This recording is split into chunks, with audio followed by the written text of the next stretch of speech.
Hello. I am Auntie. I have superior reasoning skills, and I will convince you to raise someone else's children. The union has been pre-arranged.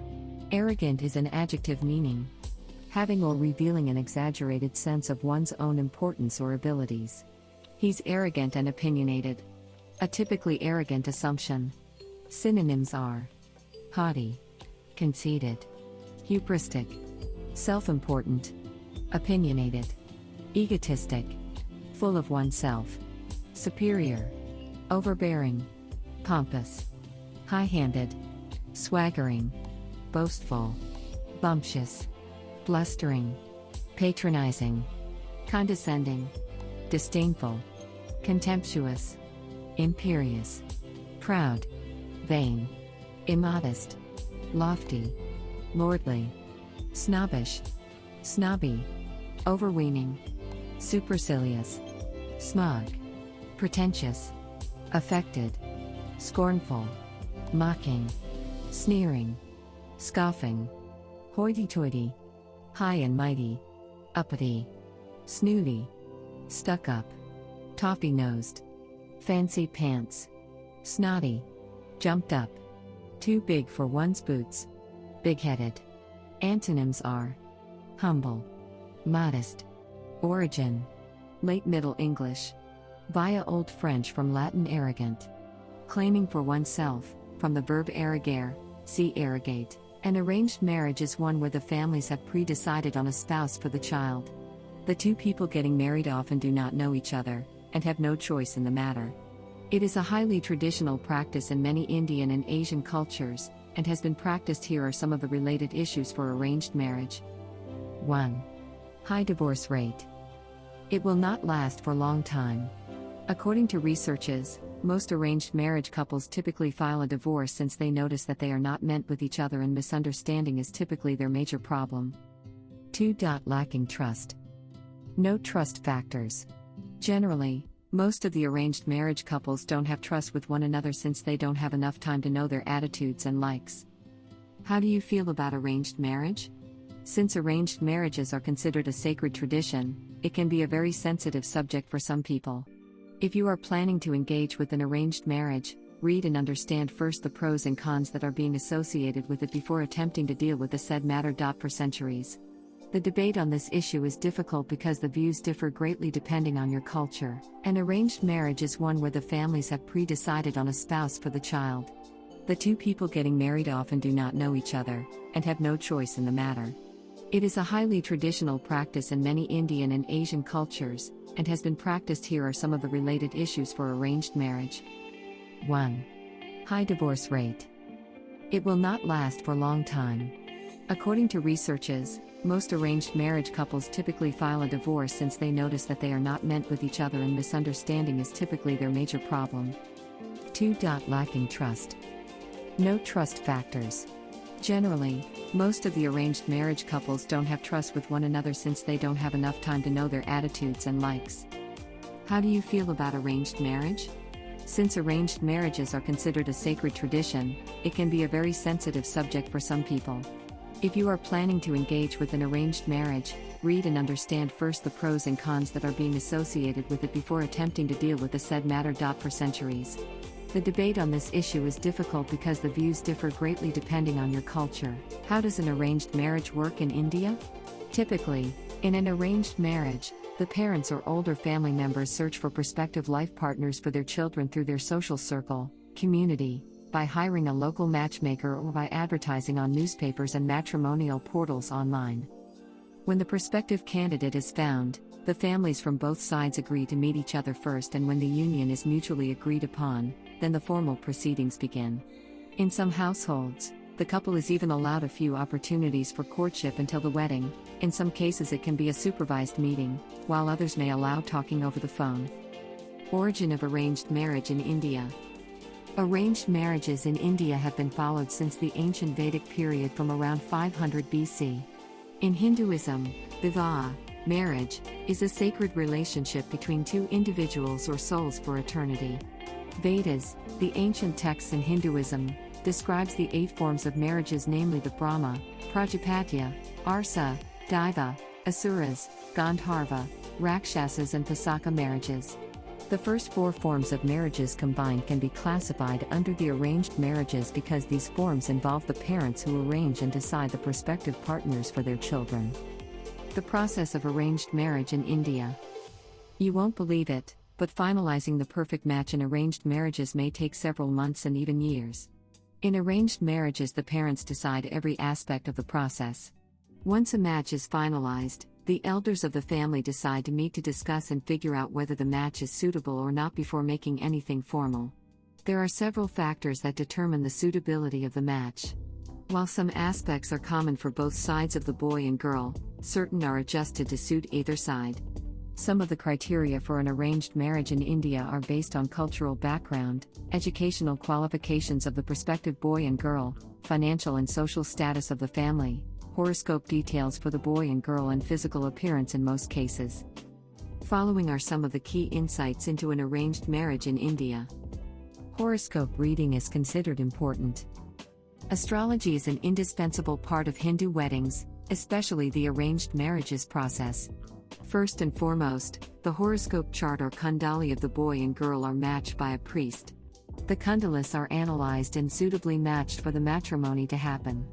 This calculates the compatibility of the couple based on the 36 guna or points. Gunas are the characteristics of the prospective bride and the groom. According to the Hindu wedding tradition, at least 18 out of the 36 gunas have to match for the girl and the boy to be a perfect couple. The more the gunas, better the compatibility. If it is not as desired, then the priest suggests some remedies to counter the negative effects. Meeting between the families and the prospective couple. Once the horoscopes have been matched, and the priest gives his blessings to the matrimony, the groom's family visits the bride's family to finalize the marriage. The bride wears fine clothes and jewelry. The boy's family often interviews to judge the girl's domestic knowledge. The groom may or may not accompany his family during this first visit. But if he does, the boy and the girl may be allowed to talk in private. If the groom's family considers her suitable for their boy, then they inform the girl's family. If everything goes well, the talks for the marriage proceeds towards formalization. Engagement. After both parties agree on the marriage proposal, a formal engagement ceremony seals the deal of the match. On this day, the formal announcement of the match is made. There might be or might not be an exchange of rings between the boy and the girl. Generally, traditional Hindu weddings do not have a ring ceremony, but you'll notice in many. A consulting priest sets an auspicious date and time for the marriage called muhurat depending on the horoscope of the bride and the groom. The two families further exchange gifts and sweets. When it comes to the actual wedding day in an arranged marriage, all traditional rituals are followed. Family members have important duties to perform at the wedding and the blessings of older members are sought. Entrapment: the act of government agents or officials that induces a person to commit a crime he or she is not previously disposed to commit. Entrapment is a defense to criminal charges when it is established that the agent or official originated the idea of the crime and induced the accused to engage in it. If the crime was promoted by a private person who has no connection to the government, it is not entrapment. A person induced by a friend to sell drugs has no legal excuse when police are informed that the person has agreed to make the sale. The rationale underlying the defense is to deter law enforcement officers from engaging in reprehensible conduct by inducing persons not disposed to commit crimes to engage in criminal activity. In their efforts to obtain evidence and combat crime, however, officers are permitted to use some deception. For example, an officer may pretend to be a drug addict in order to apprehend a person suspected of selling drugs. On the other hand, an officer cannot use chicanery or fraud to lure a person to commit a crime the person is not previously willing to commit. Generally, the defense is not available if the officer merely created an opportunity for the commission of the crime by a person already planning or willing to commit it. The defense of entrapment frequently arises when crimes are committed against willing victims. It is likely to be asserted to counter such charges as illegal sales of liquor or narcotics, bribery, sex offenses, and gambling. Persons who commit these types of crimes are most easily apprehended when officers disguise themselves as willing victims. Most states require a defendant who raises the defense of entrapment to prove he or she did not have a previous intent to commit the crime. Courts determine whether a defendant had a predisposition to commit a crime by examining the person's behavior prior to the commission of the crime and by inquiring into the person's past criminal record if one exists. Usually, a predisposition is found if a defendant was previously involved in criminal conduct similar to the crime with which he or she is charged. When an officer supplies an accused with a tool or a means necessary to commit the crime, the defense is not automatically established. Although this factor may be considered as evidence of entrapment, it is not conclusive. The more important determination is whether the official planted the criminal idea in the mind of the accused or whether the idea was already there. Entrapment is not a constitutionally required defense, and, consequently, not all states are bound to provide it as a defense in their criminal codes. Some states have excluded it as a defense, reasoning that anyone who can be talked into a criminal act cannot be free from guilt. West's Encyclopedia of American Law, Edition 2. Copyright 2008 The Gale Group Incorporated. All rights reserved. Entrapment is a noun. In criminal law, the act of law enforcement officers or government agents to induce or encourage a person to commit a crime when the potential criminal expresses a desire not to go ahead. The key to entrapment is whether the idea for the commission or encouragement of the criminal act originated with the police or government agents instead of with the criminal. Entrapment, if proved, is a defense to a criminal prosecution.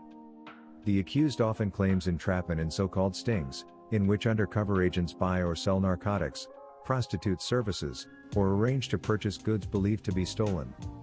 The factual question is, would Johnny be good if purchased the drugs if not pressed by Johnny Law? Entrapment is encouraging a person to commit an offense to establish a prosecution. It is not a defense in the UK. However, the authorities should not commit crimes to trap the criminals.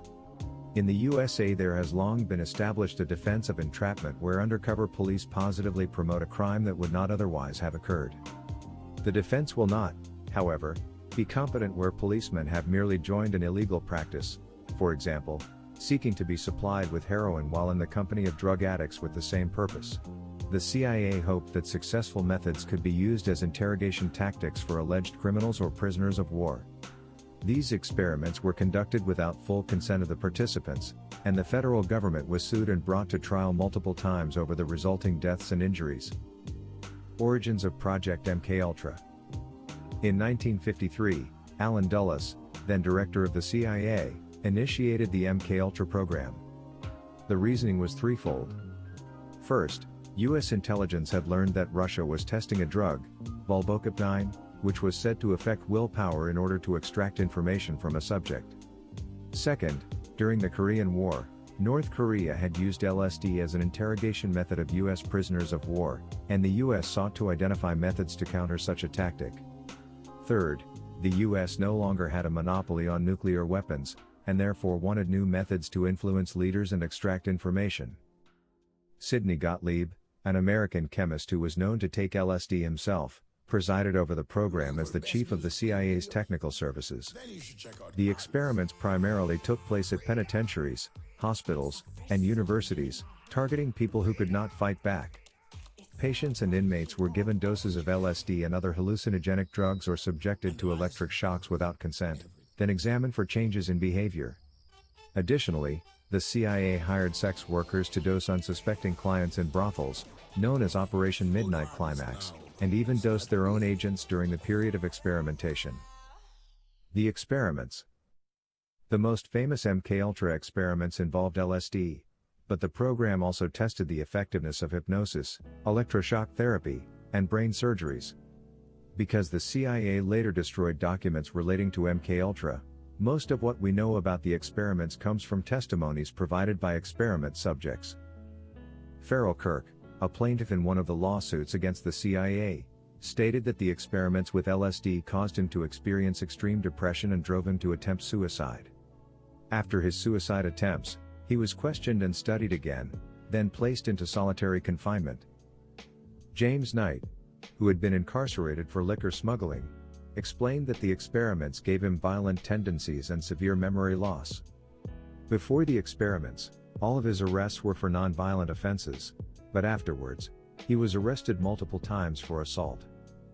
One particularly famous subject in the MKUltra experiments was Whitey Bulger, a Boston crime boss. Bulger alleges that, while incarcerated in an Atlanta penitentiary, he was a subject in experiments related to schizophrenia. Along with 8 or 9 other inmates, he was dosed with LSD and asked about crimes he may or may not have committed. Bulger described a rise in his own violent tendencies after the LSD experiments, as well as hallucinations and difficulty sleeping. Ted Kaczynski, better known as the Unabomber, who killed 3 and injured 23 with homemade bombs, was a subject of MKUltra tests while a student at Harvard University in 1958. Dr. Henry Murray tested his theories of behavioral modification and mind control on dozens of students like Kaczynski by subjecting them to extreme verbal abuse and then monitoring their reactions. After the Watergate scandal led to greater overall scrutiny of government processes, the CIA destroyed many documents related to MKUltra. By the time of the trials a few years later, there was not much paper evidence of the illegal experimentation. In 1974, the New York Times published an article about the CIA directing non-consensual mind control experiments. The report led to the creation of the Church Committee to investigate the nation's intelligence gathering program and hold Senate hearings. Victims of the experiments filed lawsuits against the federal government for human rights violations and neglect. These efforts led President Ronald Reagan to sign Executive Order 12333, which stated that research with human subjects must require affirmative consent with documentation describing exactly what the subjects are consenting to. The CIA publicly announced that MKUltra experiments had been terminated. The MKUltra project led to immense distrust of the federal government and is central to many conspiracy theories about politicians and intelligence agencies in the U.S. Now 2 prostitutes came to the king and stood before him. One of them said, "Pardon me, my lord. This woman and I live in the same house, and I had a baby while she was there with me. The 3rd day after my child was born, this woman also had a baby. We were alone, there was no one in the house but the 2 of us. During the night this woman's son died because she lay on him. So she got up in the middle of the night and took my son from my side while I, your servant, was asleep.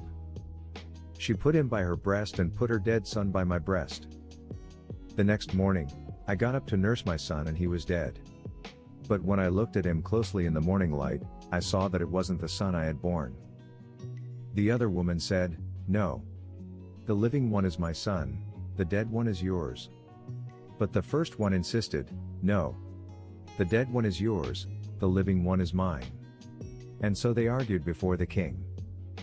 The king said, "This one says, 'My son is alive and your son is dead,' while that one says, 'No. Your son is dead and mine is alive.' Then the king said, 'Bring me a sword.' So they brought a sword for the king. He then gave an order, 'Cut the living child in 2 and give half to one and half to the other.' The woman whose son was alive was deeply moved out of love for her son and said to the king, 'Please, my lord, give her the living baby. Don't kill him.' But the other said, 'Neither I nor you shall have him. Cut him in 2. Then the king gave his ruling, 'Give the living baby to the first woman. Do not kill him. She is his mother.' When all Israel heard the verdict the king had given, they held the king in awe, because they saw that he had wisdom from God to administer justice." What are the symptoms of Munchausen syndrome by proxy? Certain characteristics are common in a person with MSP, including: is a parent or caregiver, usually a mother. May be a healthcare professional. Is very friendly and cooperative with the healthcare providers. Appears quite concerned, some may seem overly concerned, about their child. May suffer from Munchausen syndrome, a related disorder in which a person repeatedly acts as if they have a physical or mental illness when they are not really sick. Gaslighting is now a popular term for a type of manipulative behavior to control people or gain the offensive. There are many warning signs of gaslighting: telling exaggerated lies, denying saying something even with proof on hand, attacking what is dear to people, wearing people down, actions not matching words, using positive reinforcement to confuse victims, using confusion to weaken victims, projecting the weakness of gaslighters on others, trying to get people against a victim, telling others they are crazy, and saying everyone else is a liar. 11 warning signs of gaslighting. Besides these warning signs, there are 7 stages of gaslighting this essay will discuss: lie and exaggerate, repetition, escalate when challenged, get the victim worn down, make codependent relationships, give false hope, and domination. The gaslighter opens his or her strategy with lying and exaggerating about something.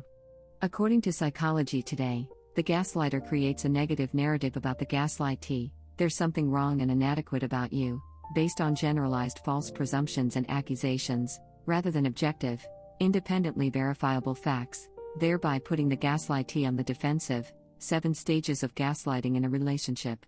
So, they usually stretch facts to land a false claim on someone. Many times, this is done after the gaslighter has been attacked or damaged in terms of self-image.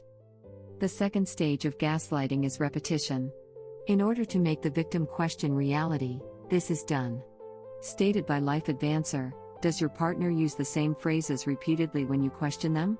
Repeating phrases is a classic brainwashing tactic. They make you think in the way the brainwasher wants. What is gaslighting and how to recognize if your partner is using it to manipulate you?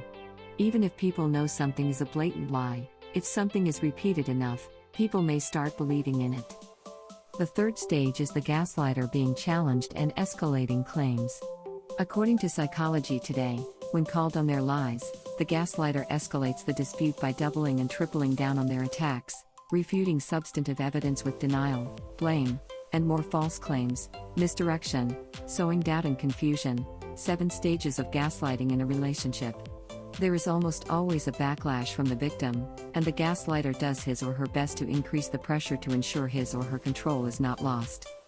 As the fourth stage, after the escalation and numerous claims being repeated, the victim starts to get worn down. This is the plan of the gaslighter all along. According to Alison Goldfire from Pinups for Mental Health Awareness, they use time to gradually wear you down. This is what makes gaslighting so effective. Lies sprinkled into conversation, snide remarks here and there to start, then upping the intensity and frequency. Gaslighting Epidemic by Alison Goldfire. Thus, over time, these remarks accumulate into a psychological condition for the victim, and this condition makes it easier for the gaslighter to do his or her work on the victim. At the fifth stage, the condition of the victim is now solidified. Then, codependent relationships are created. As Psychology Today states, in a gaslighting relationship, the gaslighter elicits constant insecurity and anxiety in the gaslightee, thereby pulling the gaslightee by the strings. The gaslighter has the power to grant acceptance, approval, respect, safety, and security. The gaslighter also has the power, and often threatens to, take them away. 7 stages of gaslighting in a relationship. Thus, a codependent relationship is founded on fear, being vulnerable, and feeling marginalized. The 6th stage of gaslighting is giving false hope. It is common for gaslighters to suddenly act better or act very positive with their victims in order to show they can be good after all. This makes victims consider the gaslighters as possibly good people. But this is often a tactic of the gaslighter to start the next round of gaslighting. 7 stages of gaslighting in a relationship. The final stage of gaslighting is domination. According to Psychology Today, at its extreme, the ultimate objective of a pathological gaslighter is to control, dominate, and take advantage of another individual, or a group, or even an entire society. By maintaining and intensifying an incessant stream of lies and coercions, the gaslighter keeps the gaslightees in a constant state of insecurity, doubt, and fear. The gaslighter can then exploit their victims at will, for the augmentation of their power and personal gain. 7 stages of gaslighting in a relationship. There are degrees of narcissism, and its peak, a narcissist has no care for others except to control them. In review, gaslighting is a manipulative behavior to make victims question their reality. There are 7 stages of gaslighting: lying and exaggerating about things, repeating claims, escalating this behavior when challenged, wearing down the victim, creating codependent relationships, supplying false hope, and dominating. If you are in a relationship with a gaslighter, or a gaslighter yourself, get professional help. What is domestic abuse? Domestic abuse, also called domestic violence or intimate partner violence, can be defined as a pattern of behavior in any relationship that is used to gain or maintain power and control over an intimate partner. Abuse is physical, sexual, emotional, economic or psychological actions or threats of actions that influence another person.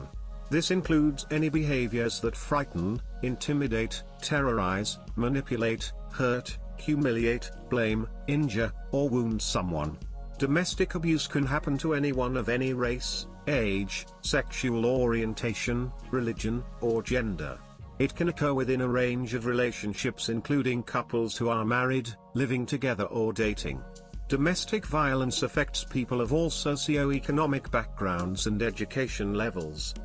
Anyone can be a victim of domestic violence, regardless of age, race, gender, sexual orientation, faith or class. Victims of domestic abuse may also include a child or other relative, or any other household member. Domestic abuse is typically manifested as a pattern of abusive behavior toward an intimate partner in a dating or family relationship, where the abuser exerts power and control over the victim. Domestic abuse can be mental, physical, economic or sexual in nature. Incidents are rarely isolated, and usually escalate in frequency and severity. Domestic abuse may culminate in serious physical injury or death. Are you being abused? Look over the following questions to think about how you are being treated and how you treat your partner. Recognizing the signs of domestic abuse. Does your partner embarrass or make fun of you in front of your friends or family? Put down your accomplishments? Make you feel like you are unable to make decisions? Use intimidation or threats to gain compliance? Tell you that you are nothing without them? Treat you roughly, grab, push, pinch, shove or hit you? Call you several times a night or show up to make sure you are where you said you would be? Use drugs or alcohol as an excuse for saying hurtful things or abusing you? Blame you for how they feel or act? Pressure you sexually for things you aren't ready for? Make you feel like there is no way out of the relationship? Prevent you from doing things you want, like spending time with friends or family? Try to keep you from leaving after a fight or leave you somewhere after a fight to teach you a lesson? Note: keep in mind that a survivor often makes several attempts to leave the abusive relationship before succeeding. Do you sometimes feel scared of how your partner may behave? Constantly make excuses to other people for your partner's behavior? Believe that you can help your partner change if only you changed something about yourself? Try not to do anything that would cause conflict or make your partner angry. Always do what your partner wants you to do instead of what you want. Stay with your partner because you are afraid of what your partner would do if you broke up. If any of these things are happening in your relationship, talk to someone. Without help, the abuse will continue. Making that first call to seek help is a courageous step. Always remember, no one deserves to be abused. The abuse is not your fault.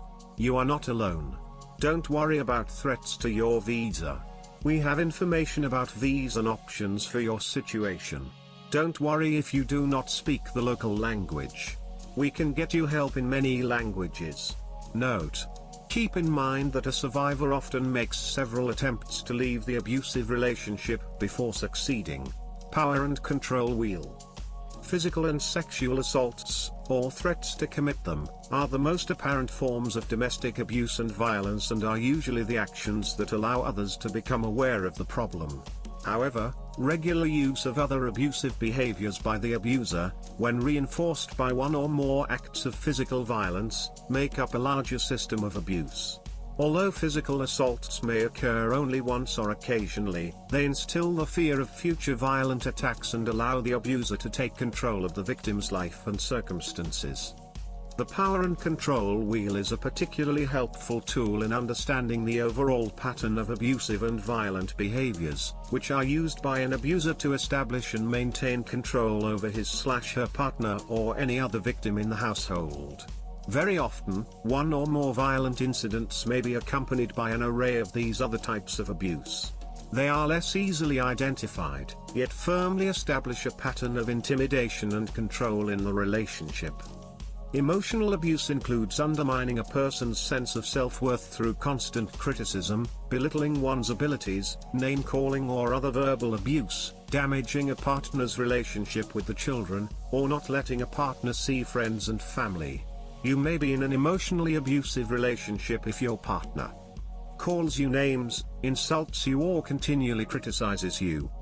does not trust you and acts in a jealous or possessive manner, tries to isolate you from family or friends, monitors where you go, whom you call and with whom you spend your time, does not want you to work, controls finances or refuses to share money, punishes you by withholding affection, expects you to ask permission, threatens to hurt you, the children, your family or your pets, humiliates you in any way.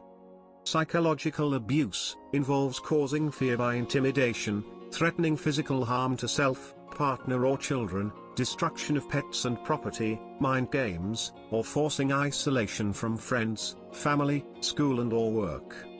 Financial or economic abuse involves making or attempting to make a person financially dependent by maintaining total control over financial resources, withholding access to money, and/or forbidding attendance at school or employment. Physical abuse involves hurting or trying to hurt a partner by hitting, kicking, burning, grabbing, pinching, shoving, slapping, hair pulling, biting, denying medical care or forcing alcohol and/or drug use, or using other physical force.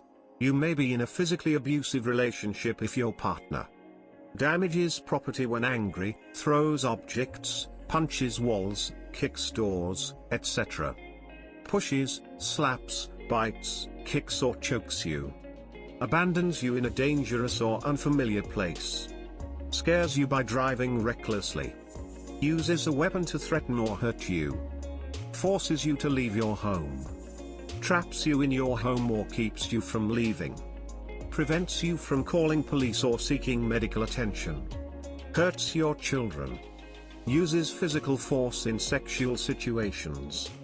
Sexual abuse involves forcing a partner to take part in a sex act when the partner does not consent.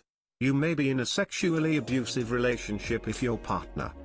Stalking involves any pattern of behavior that serves no legitimate purpose and is intended to harass, annoy, or terrorize the victim. Typical stalking activities include repeated telephone calls, unwelcome letters or gifts by mail, surveillance at work, home and other places that the victim is known to frequent. Stalking usually escalates. Note: keep in mind that a survivor often makes several attempts to leave the abusive relationship before succeeding. For survivors, no one deserves to be abused. The abuse is not your fault. You are not alone. Contact the Critical Incident Stress Management Unit, CISMU, if you are concerned that you may be experiencing any form of abuse or are in fear for the safety of yourself or your children. If English is not your first language, you can request a language you feel more comfortable speaking when contacting CISMU to provide support. You can also see support organizations to identify and contact an appropriate resource for your assistance, for both US and international. Read how you can protect your digital privacy. For concerned staff, how can you help? How you can help victims of domestic abuse. Listen and believe the abused person to let them know they are not alone. Encourage her/him seek support through a confidential hotline to connect with a professional in the field. Express concern for him/her, show support, and offer referrals to available resources. If you have not been directly approached but have reason to believe that a colleague may be in an abusive relationship, consult with your organization's counseling or ombudsman's office. Note: keep in mind that a survivor often makes several attempts to leave the abusive relationship before succeeding. For abusive partner, are you an abuser? If you recognize that you are mistreating your partner, there may be resources in your community to assist you end the abuse. The National Domestic Violence Hotline has a number of resources that can assist. While this is a US hotline, the advice and information may be useful no matter where you live. Understand that the domestic abuse is not only against the United Nations Code of Conduct, but you may be subject to criminal prosecution under the law that is applicable in the duty station where you work. Note: keep in mind that a survivor often makes several attempts to leave the abusive relationship before succeeding. Organized gang stalking, also known as gang stalking, cause stalking, organized vigilante stalking, stalking by proxy, Community-based harassment, and covert war, are essentially harassment and discrediting campaigns waged against a targeted individual. Citizens and neighbors are recruited to participate, often from extremist groups and cults, but also from among employees. Coordinated psychological warfare attacks, consisting of stalkings, noise campaigns, sensitizing and the spreading of lies and rumors, are executed in an effort to virtually neutralize and destroy the victim. Using people from all backgrounds and vocations to harass, track 24/7, sometimes organizing lethal vehicle accidents, poisonings, electronic harassment, home invasions/property destruction, corrupt or ignorant doctor diagnosis given to stamp the victim as bogus, mentally ill with delusions, paranoid, or schizophrenia, etc. Everything is done covertly and with a sophisticated real-time dispatching system to organize the criminals' harassments and attacks, often in the hundreds to thousands of criminals participating as a coordinated mob at any given time while the criminals do their normal routines of work, shopping, commuting to and from work, leisure, etc., using the method of moving foot and vehicular surveillance techniques, and computers, cell phones, verbal and visual cues, and every other conceivable type of communication. Often, the local network of this mob is connected to a national and international network. When the target travels, the local network will follow the target to the next city or town. When the target arrives there, the network in that location will stalk, follow and harass the target in that city or town. Organized gang stalking, also known as organized stalking, community harassment, community stalking, is a systemic form of control, which seeks to destroy every aspect of a targeted individual's life.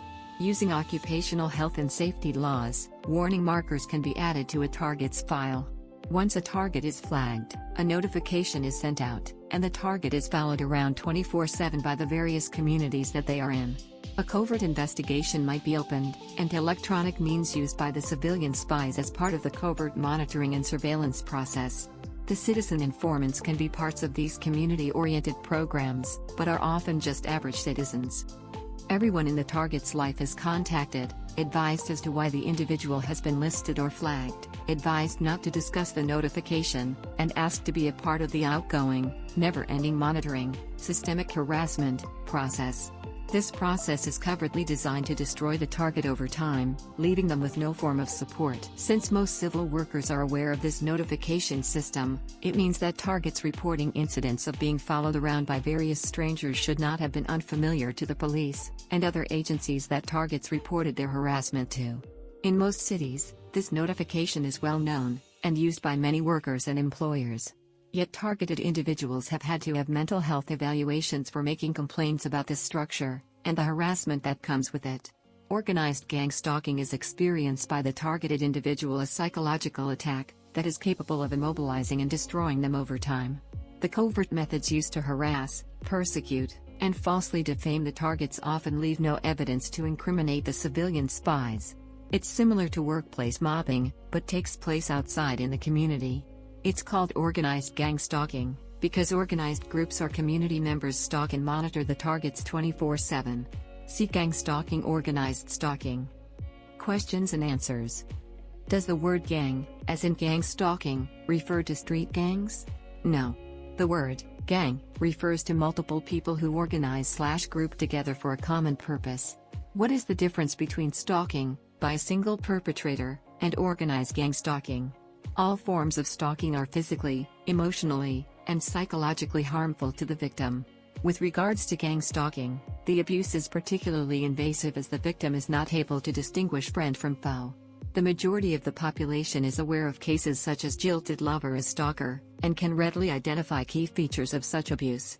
The little-known phenomena of organized gang stalking allows the perpetrator's anonymity and enables future victimizations, as stalkers are actually encouraged by the lack of repercussions. Please keep in mind that victims of organized gang stalking have to deal with an abuse engineered to make them appear insane should they complain to authorities. It is no wonder that victims of organized gang stalking are far more likely to commit suicide than victims of individual stalkers. Is organized gang stalking illegal? Yes. Despite what the leaders or members of stalking and harassment groups say or believe, all forms of stalking and harassment are legal. Stalking definition. Stalking can be defined as a pattern of repeated and unwanted attention, harassment, contact, or any other course of conduct directed at a specific person that would cause a reasonable person to feel fear, Stalking is against the law in every state. Stalking across state lines or in federal territories is illegal under federal law. A willful course of conduct involving repeated or continuing harassment of another individual that would cause a reasonable person to feel terrorized, frightened, intimidated, threatened, harassed, or molested, and that actually causes the victim to feel terrorized, frightened, intimidated, threatened, harassed, or molested. A person who intentionally and repeatedly follows or harasses another person and who makes a credible threat, either expressed or implied, with the intent to place that person in reasonable fear of death or serious bodily harm is guilty of the crime of stalking. Harassment definition. Harassment means conduct directed toward a victim that includes, but is not limited to, repeated or continuing unconsented contact that would cause a reasonable individual to suffer emotional distress and that actually causes the victim to suffer emotional distress. FBI Title 18, U.S.C., Section 241 Conspiracy Against Rights. This statute makes it unlawful for two or more persons to conspire to injure, oppress, threaten, or intimidate any person of any state, territory or district in the free exercise or enjoyment of any right or privilege secured to him/her by the Constitution or the laws of the United States, or because of his/her having exercised the same. It further makes it unlawful for two or more persons to go in disguise on the highway or on the premises of another with the intent to prevent or hinder his/her free exercise or enjoyment of any right so secured. Punishment varies from a fine or imprisonment of up to 10 years, or both, and if death results, or if such acts include kidnapping or an attempt to kidnap, aggravated sexual abuse or an attempt to commit aggravated sexual abuse, or an attempt to kill, shall be fined under this title or imprisoned for any term of years, or for life, or may be sentenced to death. The goal of organized gang stalking. The expressed goal of organized gang stalking is to silence a victim, drive a victim insane and possibly to the point of suicide, or destroy the victim's reputation and believability, as the person will likely be viewed as mentally ill should they complain or report the abuse. To cause the target to appear mentally unstable is one, and this is achieved through a carefully detailed assault using advanced psychological harassment techniques, and a variety of other tactics that are the usual protocol for gang stalking, such as street theater, mobbing, pervasive petty disrespecting.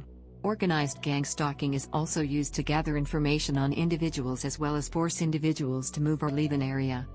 Do the stalkers ever question or check to see if a targeted victim is indeed guilty of a crime? No. There is an assumption of guilt among the stalkers. Also, remember that many stalkers are paid for their harassment, so these individuals are not concerned with the innocence or guilt of a victim. Assuming a victim knows the group that is behind their stalking, should they attempt to openly communicate with them? Absolutely not. For one, the stalkers automatically assume the victim is guilty of an atrocity and thus deserves the treatment. Second, many stalkers actually want the victim to engage them in some fashion. In these instances, the interaction will be recorded and used as evidence against the victim, especially in attempts to suggest the victim is mentally unstable. If a charitable and respectable society practices organized gang stalking on the side, should we assume the victims deserve such treatment? Absolutely not. When people take the law into their own hands, any notion of law is destroyed altogether. I should emphasize that the majority of organized gang stalking victims are completely innocent of any crimes. Any group that performs organized gang stalking is not positive in nature, nor beneficial to society, despite any charitable works they may perform. Likewise, such societies only remain respectable because any and all evidence of wrongdoing is conveniently destroyed or eliminated. Motivations for the abuse. Motivations for organized gang stalking vary. Revenge for a real or imagined offense, true or false accusations of a horrible crime of which the victim has gotten away with, silencing a corporate whistleblower, defecting from a cult, a perceived enemy of a group or organization, and knowing too much are all examples of possible motivations. Due consideration should be used as the motivations of the stalking and harassment groups are in no way limited to the above. Who are the stalkers? The stalkers, for the most part, are everyday citizens. Other stalkers are street thugs who have been recruited or hired to harass and intimidate. Some stalkers are actual private investigators who have been hired to gather information concerning the victim. Many stalkers are members of volunteer police groups. Why people participate in gang stalking. Some stalkers are told lies, either positive or negative in nature, in order to gain their participation. Some stalkers are paid or receive other benefits. Stalkers belonging to an organization may simply be following orders. Some stalkers may use their participation in order to repay a past favor. Racism, prejudice, homophobia, or otherwise hatred of a victim. Peer pressure/need to fit in. Former stalkers have stated they participated out of fear of becoming the next target should they go against the group. Entertainment value/thrill of participation in an illegal activity. Some stalkers mistakenly believe it is their civil duty. WHO, or what, is ultimately behind gang stalking?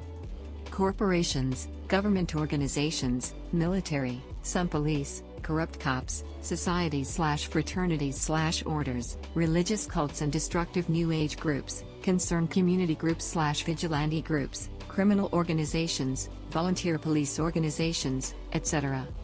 Examples of organized gang stalking: harassment, slash tires, threatening phone calls, verbal assaults by strangers, property damage, death threats, following on foot or by vehicle, bizarre notes and drawings left, loitering, anonymous false accusations to friends, family, and neighbors, character assassination, smear campaigns, blacklisting, psychological abuse, etc. Tactics and methods used by these organized gang stalking and harassment groups. The following techniques are several types that are often used against targeted individuals. There are other techniques used, but these are some of the primary ones. Anchoring. Anchoring is a technique employed by stalkers to implant a false motivation or reason behind the stalking, preventing the victim from discovering the truth. In more sinister examples, anchoring involves the implantation of evidence to persuade the victim some other group or organization is responsible for the abuse. Anchoring. In organized gang stalking, anchoring is used to make the target have fear with things happening in your daily life that's considered to be normal. That can be done with frequent demonstrations. The key is the frequency, just like other organized gang stalking methods. For example, people show you a pen everywhere you go, and their attitude is rude or crazy against you. You don't know them. You just wonder what's going on. Imagine that happens every day, for a week, for a month, for a year, then, that makes you have fear with a pen. In this case, a pen is anchored with your state of fear. It can be anything. An open car door or trunk, a pencil, a cell phone, notebook, computer, a medical mask, clothes of the same color, anything. Every time I go somewhere during the day, an anchoring thread is made by car or truck with the doors or trunk open and no one in it sitting in someone's driveway along my route. This is a sign to get out. Air stalking. This is when helicopters or planes are used to track targets that are on foot, or in cars. They fly overhead and follow the targets from one location to the next. Some will monitor the targets shortly after they leave their homes. Baiting and entrapment. The term baiting is a stalking tactic used to lure a victim into environments, or situations, which cause further problems to the victim. Often baiting involves tricking a victim into committing a crime or unknowingly engaging in an illegal activity. To lure into dangerous, difficult, or compromising situations. Members of these organized stalking and harassment groups will try to lure targets into various situations for the sole purpose of setting them up. Setting up targets could involve getting them arrested, institutionalized, set up on fake sexual harassment charges, drug charges, illegal pornographic materials, etc. Once this happens, it puts targets at risk for entrapment into becoming members themselves. Brighting. Brighting is shining or flashing bright headlights on targets. As targets walk on the street, usually at night, members of these organized gang stalking will turn on their high beams. This might be flashed once or twice at targets. This might be used to let targets know they are being watched. However, these signals might also be a way for informants in cars at night to communicate with their fellow counterparts. The foot patrols will then communicate back to the informant in the car, using a combination of hand signals. You will see members of these groups riding around during the day with their headlights or high beams on. The victim is usually followed and may be flashed from either a tailgating vehicle or a passing or oncoming one. Brighting also occurs when bright lights are flashed into a victim's home windows. Car accidents. Targeted individuals complain about being cut off, driven off the road, and near fatal or fatal car accidents. Pedestrian targets complain about cars that consistently cut them off, being hit by cars, and other almost near mishaps. Crowding and mobbing. When the target is in public, members of these organized gang stalking groups will usually try to box the target in. Example, they will surround the target in a square-like formation if possible. They will stand too close to the target, or swarm them. Quote, "We experienced being mobbed by vehicles from CTNY and NJ at the beginning of our trip. Some of the gang's talkers were couples with their children along. Some smirked at us and showed weapons to us through their windows, though none actually fired upon us." Color harassment. Color harassment is literally the use of color to harass a victim. Usually, monochromatic color schemes are used, though this choice is pretty much up to the stalkers. An example of color harassment would be a line of stalkers, in red shirts, circling a victim. Color harassment is often combined with other stalking tactics. Convoy. Convoy is a tactic of stalkers referring to the practice of a group of tailgating cars passing repeatedly in front of the home of the victim. Vehicles used may be of the same color, and stalkers may honk the car horn or flash the car headlights as they pass. Cyberstalking. Cyberstalking or cyber harassment is a related group of harassing behavior occurring via internet/online. Cyberstalking includes, but is not limited to, computer hacking, trolling, spamming, often including porn deluges, verbal assaults, character assassination, and impersonations of the victim. Online harassment is a plank of the harassment protocol. If you have a website devoted to organized stalking, you may have people emailing you to flame you, or claiming that they are victims and asking for support with the intention of discrediting you. You may receive unsolicited email that parallels a current event in your life. Again, surveillance is used primarily for harassment. Or you may receive covert insults and threats. If you join a support group, you may also receive harassment via threads posted on message boards. Like other mediums of harassment, the topics of these threads may be about events that are unfolding in your personal life, as well as threats or insults covertly directed at you. This will probably happen repeatedly by the same person or people. They may also employ some gaslighting, or jacketing tactics. Jacketing was often used during COINTELPRO to make genuine activists look like informants. Some internet groups which help stalking victims are heavily populated with perpetrators posing as victims. Some of these perpetrators seem to be very vocal and popular members of these support groups. Directed conversations. Directed conversation is a term referring to a stalking tactic using strangers' conversation to both intimidate and to convey to the victim that they are under surveillance. During directed conversation, two or more stalkers will approach near to the target and engage in normal conversation with one another. The conversation is purposefully made at a level so that the victim can adequately hear what is being said. During directed conversation, personal information concerning the victim is inserted into the speech and emphasized by the stalkers in a fashion that most non-victims would not be able to discern as harassment. The purpose of directed conversation is to harass a victim, as well as make the victim appear mentally unstable should they attempt to complain about such abuse. These are conversations that complete strangers will have out in public relating to the target in their personal situations. Example, they will repeat things a target said in their home, or on the phone. They will drop very personal details into the conversation, that could only be related to the target. Example, member number 1. "It's a shame Uncle Ed won't be able to come." Member number 2. "Yeah, since he died golfing on Saturday." The target will just have learned of the death of a favorite uncle, possibly named Ed, while out golfing. Electronic harassment. Electronic harassment is the use of technological devices to spy on or cause harm to targeted victims. For example, exposure to a high magnetic field has been shown to induce hallucinations in humans, while exposure to intense microwave radiation induces psychotic episodes and causes brain damage. A frequent form of electronic harassment involves beaming a low-frequency hum or tone into a victim's home or general area. Over time, the exposure causes the victim to lose sleep, become agitated, and suffer the effects of prolonged stress. Such tactics are also being used in cases of hostage situations as well as covert government operations. Electromagnetic weapons and frequencies will be used on a target on their homes. The purpose of using the EMF, electromagnetic frequency, on targets and their belongings are multifaceted. Electronic frequencies can destroy electronic equipment. Electronic frequencies can be used for monitoring and tracking inside the home, and at work. It can also be used for purposes of sleep disturbance. When those conducting these covert investigations feel that they have psychologically destroyed the target to where they are near breakdown, they will start to use these weapons.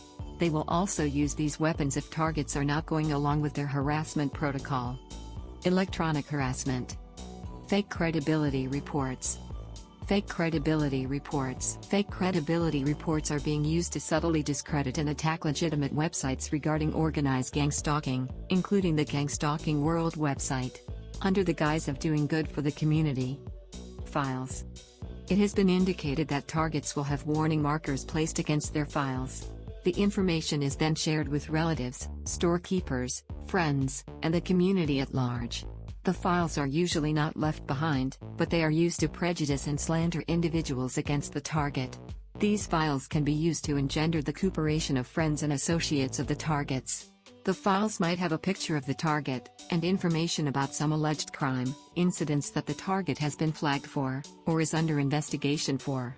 The information is usually very convincing and helps to further get targets harassed by those around them. Gaslighting. Gaslighting is a psychological technique used by members of these groups. The purpose of gaslighting is to make a victim question his or her sanity. Doing little things to try to make the target think that they are going crazy. Gaslighting simply is trying to convince someone that they are crazy or imagining things. Example, if you mention organized gang stalking to someone who knows about it and they tell you you're crazy or paranoid, they are gaslighting you. The term gaslighting originates from the 1944 film Gaslight. In the movie, the character of Gregory Anton, played by actor Charles Boyer, attempts to drive the character Pauline, played by actress Ingrid Bergman, insane. The phrase gaslighting has come to mean similar actions and behavior, as used in the film, against a victim. Ghosting. The term ghosting refers to the practice of rearranging, or moving, of a victim's home furniture, lawn decorations, desk decorations at work, etc. The purpose of ghosting is to make a victim question his or her sanity. Ghosting is also designed to make others question the sanity of the victim, especially if the victim attempts to complain of the abuse. Gestures. Hand gestures such as intentionally touching hand to face or bringing fist or hand to face while around person being targeted. Arm gestures. Members of these organized stalking and harassment groups repeatedly driving by a person who is being targeted or their home holding their arms out of their vehicle windows, usually in an unnatural position. It is a known fact that these individuals involved in organized gang stalking and technological harassment are also involved in illegal criminal racketeering operations with use of remote neural monitoring, where these criminal individuals are profiting off of individuals involving masturbation, in some cases. These arm gestures are being done to the victims as a degenerate NLP subliminal sexual symbolic masturbation trigger. We already know that individuals involved in this crime and cults are obsessed with symbols and numbers. Individuals who are victims of organized gang stalking, technological harassment and human trafficking and racketeering, are being daily subjected to these intentional bizarre harassment arm gestures, being used as a subliminal persuasion sexual gesture by these degenerate, deranged cult members who are, if not directly involved in the human trafficking operations, are being used as cheerleaders for those involved in or operating human trafficking and racketeering operations by use of remote neural monitoring satellite technology. Note: arm harassment gestures used by these organized criminal groups to harass targets or victims, does not have anything to do with abusing or domestic violence. This is the excuse and pretext that these criminals are using in an attempt to justify stalking and harassing other individuals for years at a time. These bizarre arm harassment gestures are only a small portion in a criminal harassment tactic that is used as a part of the large syndicated crime of organized gang stalking. It is also important to note that these individuals are claiming that it is the police doing the arm harassment gestures. If the arm harassment gestures are being done by police, then it is a corrupt syndicated police officers taking advantage of his position of authority, and using it to harass other citizens, while giving his fellow officers and department a bad negative image. To our knowledge, these arm harassment gestures are not taught at the local police academy. We could be wrong, but we are quite certain they are not. Illegal surveillance.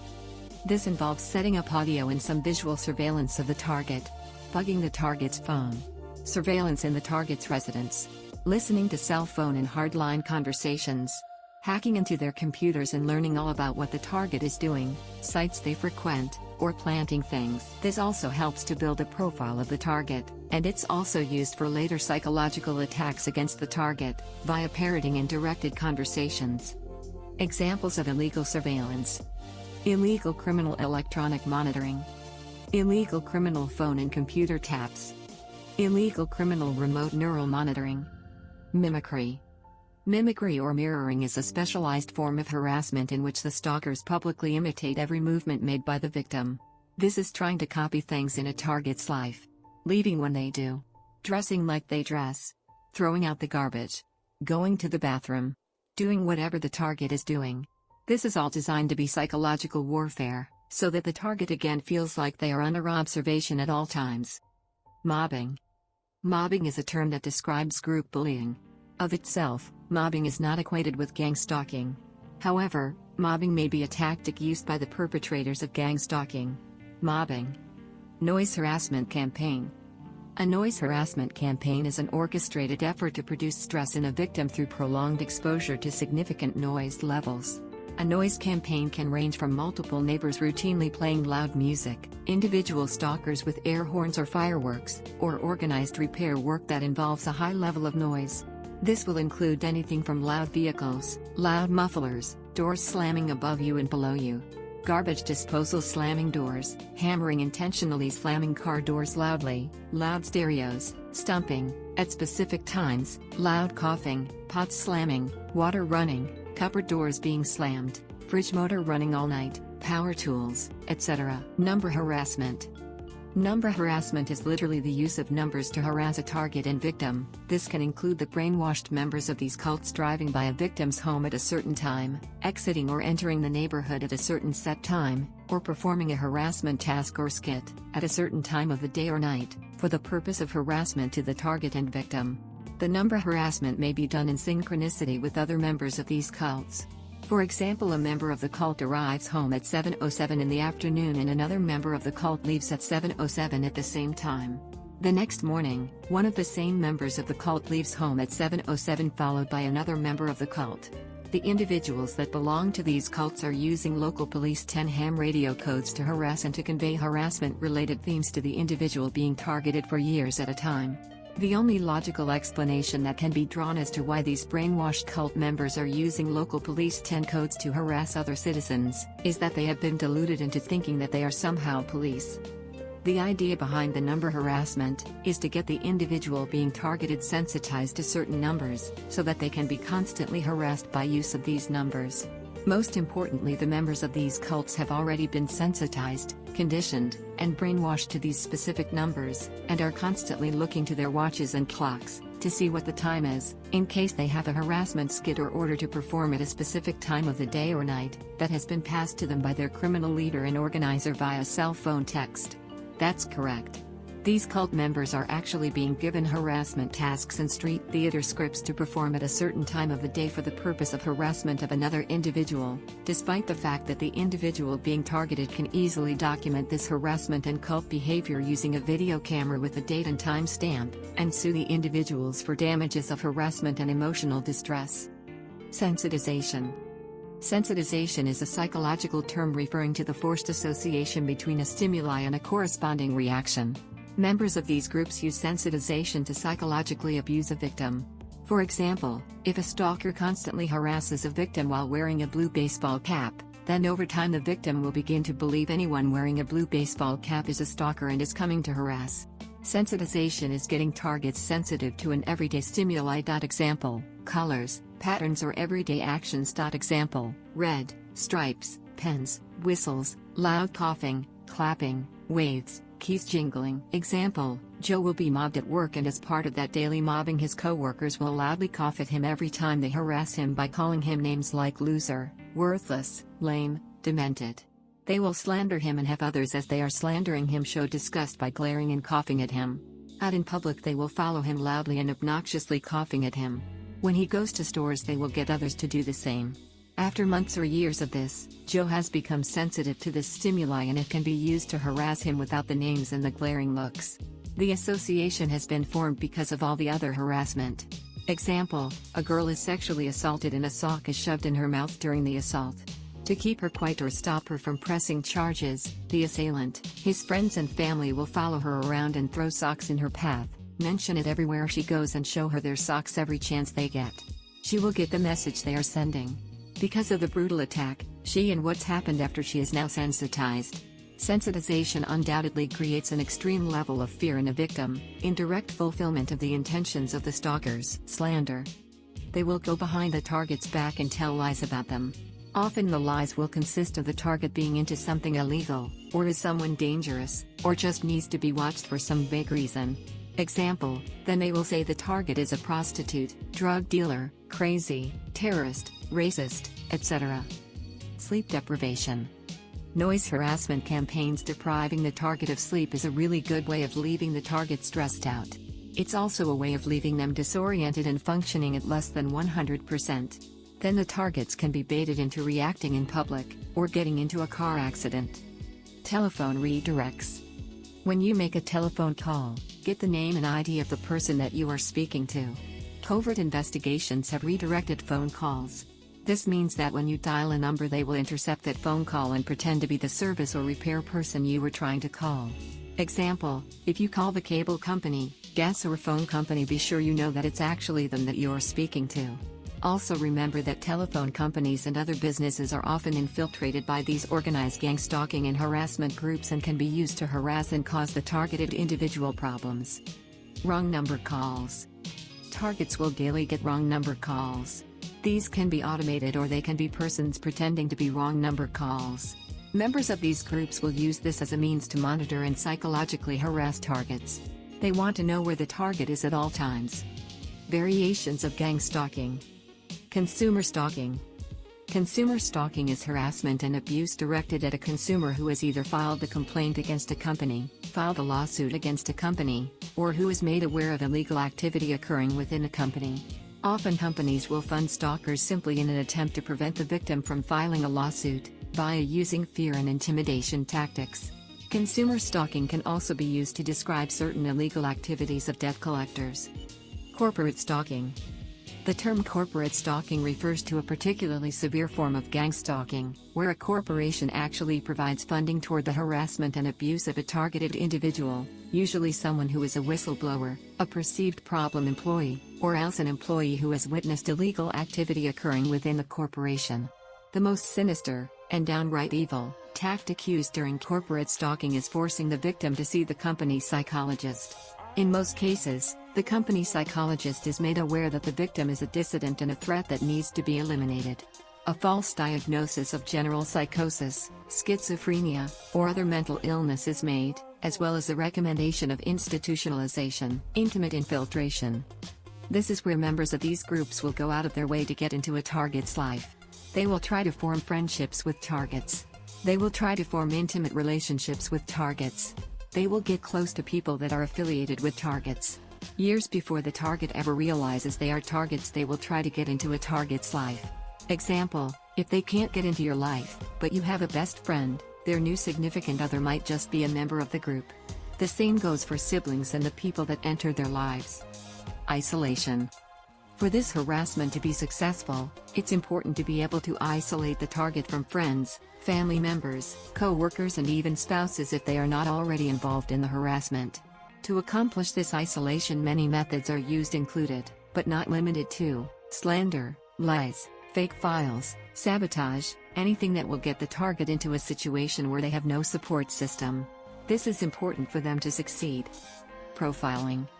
Targets will be observed and profiled long before they ever become aware that they are targeted by this sort of harassment. Profiles will be created on targets by following them, following people close to them, breaking into their homes and going through their stuff, listening to their calls, hacking into their computers, gathering information from friends and family, seeing where they like to shop and eat. What are their weaknesses? What things do they like and dislike? What are their weaknesses? What things do they like and dislike? What can you bribe them with? What can you blackmail them with? How can you bully them? How can they best be controlled? This will all be used to put together a profile of the target and then to get them into situations for their detriment. Random encounters. This will be people on the street who you randomly and unexpectedly run into. It looks completely natural and it seems to be a random encounter. They might ask for your phone number after engaging you in conversation, ask you out, or just ask you where you are going. Anything from small talk to lengthier conversations. All with the purpose of finding out something about you, or even just getting you to do something. Ruined relationships. When targets are in a relationship, the members of the organized gang stalking group will try to ruin that relationship. This could be friendships, family or significant others. If it's a romantic relationship, they will find out what your significant other likes and try to get them to cheat, or leave you. If it's a friendship, they will tell lies to come between you. The same goes for family. This is done so that targets will have no means of support once they do realize that something is going wrong in their lives. When this mobbing continues out in the community, it is called organized stalking. Organized stalking is mobbing that takes place out in public. Deception using lies about the target appear to be the most common method used to get citizens to participate. Specifically, smear campaigns using bogus investigations. Furthermore, it is likely that they take advantage of existing federally sponsored mechanisms, such as Community Crime Watch or community policing organizations, senior citizens organizations, and religious groups, and use them as unsuspecting instruments in their retaliation campaigns. Many people across the country have reported being harassed by these community groups.